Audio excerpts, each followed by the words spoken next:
All right, so I am going to talk you through how search has grown over the last year and some emerging trends that we can be thinking about as investment opportunities, and also how our partners are responding to how these consumer behaviours have changed over the last 12 months. So we all know that last year was a pretty tough year for everyone, but it really did drive consumer behaviour changes.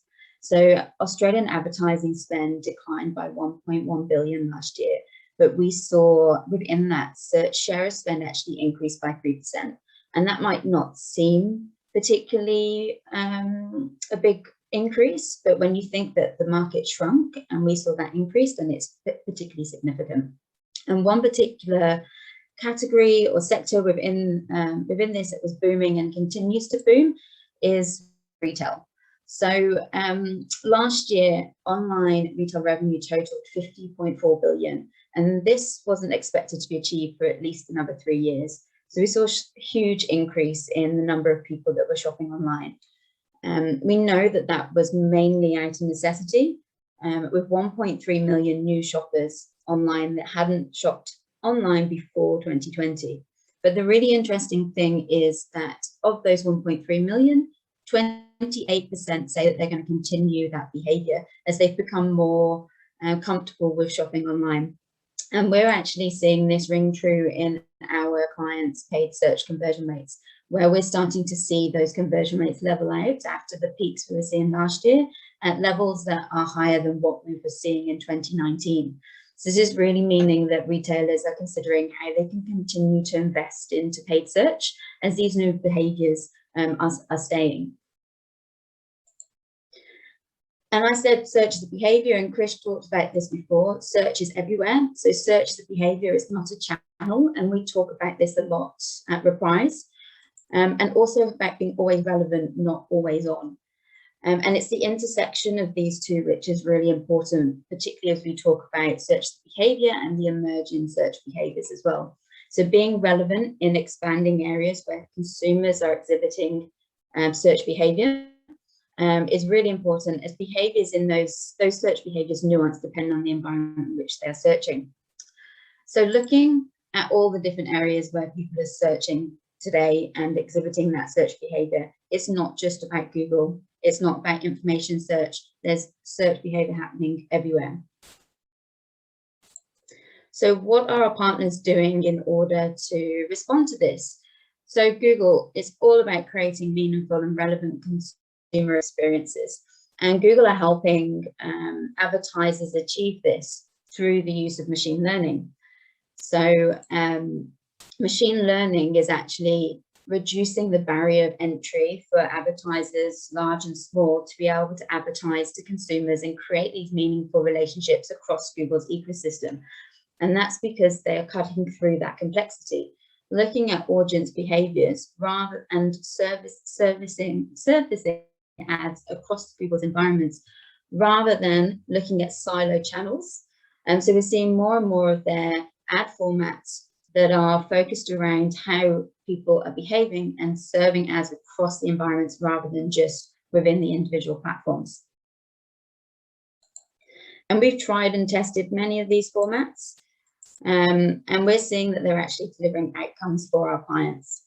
And most recently, they've launched Performance Max. So we haven't yet trialed this, but I don't know how much people know about Performance Max at the moment, but it's a completely new format that is completely performance-led.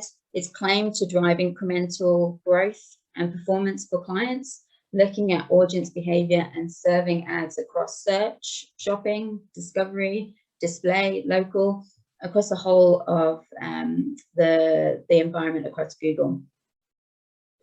But as I said, it's not just about Google. So Amazon is growing, but it's not yet dominating in Australia like it is in other markets. So we've probably seen around 37% traffic growth on Amazon over the last year, but iconic Australian retailers are equally growing at the same rate or greater. So we can assume that Amazon aren't yet stealing revenue share from other Australian retailers, but it's only a matter of time. The key challenge for Amazon in Australia is that they haven't yet nailed convenience. And when we're talking about convenience, we're talking about same day or next day delivery consistently, and even their product range. And that's really going to be the turning point for Amazon. So if Amazon can distribute products to consumers quicker than any other retailers, more brands are going to want to sell through Amazon. If consumers can get what they want quicker and easier, they're going to want to buy through Amazon. And that's the intersection that's going to drive the growth of Amazon in Australia, is the convenience. And that's going to start, that's when brands are going to be embracing Amazon and consumers are going to start shifting their behavior to Amazon. But visual search, we're seeing behaviors emerge and evolve. And there's indications that people want to be searching, not using your typical words on a keyboard, but using visuals in order to search. 62% of Gen Z and millennials use visual search today. And that behavior is happening more so on Pinterest, meaning that there is greater opportunity to intersect that behavior with ad opportunities. Pinterest can now recognize 2.5 billion objects. So that's a huge opportunity for us to be intersecting those search behaviors and presenting brands' products. I think it's quite interesting now that we're all shooting our phones at QR codes as an everyday behavior because of COVID. It'd be interesting to see if we all become a lot more comfortable with just shooting our cameras at everyday objects in order to then embed this behavior around searching with visuals. So if visual search is a behavior and it's for your consumers and it's right for your brand, then what you need to be thinking about today is optimizing your site content, optimizing your product feeds, and think about optimizing your product, uploading your product categories to the likes of Pinterest and Google. And that's what's going to be ensuring that your products are triggering for these visual search trends. It's going to be both visual search for both Amazon and visual search. The evolution of this is going to come. You need to be thinking about these within your marketing mix and reflect your search lens to where your consumers are behaving. So I'm going to leave you with 3 takeaways. As I said, search is a behavior and those behaviors have changed. So make sure your budgets are matching those increased search demand. Search isn't just about Google. So make sure that you're diversifying your search strategy. And search is a behavior, it's not a channel. So don't plan search as a silo.